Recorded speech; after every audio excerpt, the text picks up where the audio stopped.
রাজনীতিতে কখনো কখনো পথ বদলায়, জোট ভাঙে, আর তখনই সামনে আসে আসল অবস্থান। আজ আমরা এই ভিডিওতে কথা বলবো বিএনপি ও নাগরিক ঐক্যর বিচ্ছেদ এবং মাহমুদুর রহমান মান্নার স্পষ্ট অবস্থান নিয়ে। তাই বিস্তারিত জানতে সম্পূর্ণ ভিডিওটি দেখতে থাকুন। এবং এখনো যদি আপনি আমাদের চ্যানেলটি সাবস্ক্রাইব করে না থাকেন, তাহলে অবশ্যই আমাদের চ্যানেলটি সাবস্ক্রাইব করে আমাদের সঙ্গেই থাকবেন। ত্রয়োদশ জাতীয় সংসদ নির্বাচন সামনে রেখে শেষ মুহূর্তে বিএনপির সঙ্গে বিচ্ছেদ হলো মাহমুদুর রহমান মান্নার দল নাগরিক ঐক্যর। দলটি জানিয়েছে আসন সমঝোতা না হওয়ায় তারা এককভাবে দলীয় প্রতীক কেটলি নিয়ে 11টি আসনে নির্বাচন করবে।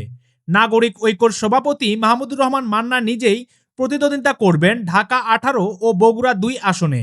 তার সঙ্গে দলের আরও 9 জন নেতা বিভিন্ন আসনে প্রার্থী হয়েছেন। বিএনপি আগেই বগুড়া 2 আসনে মান্নাকে সমর্থনের কথা বললেও পরে সেখানে নিজেদের প্রার্থী দেয়।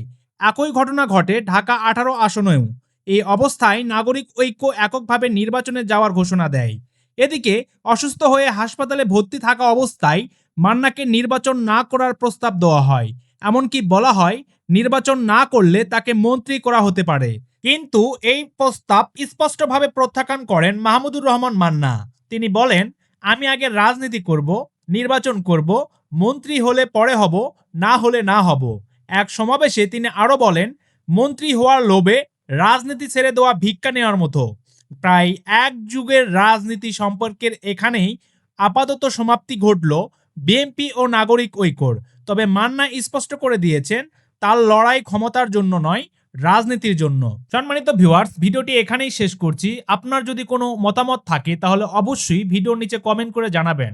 আর আমি আবারও বলছি, আপনারা যদি আমাদের চ্যানেলে নতুন হয়ে থাকেন তাহলে অবশ্যই আমাদের চ্যানেলটি সাবস্ক্রাইব করে আমাদের সঙ্গেই থাকবেন।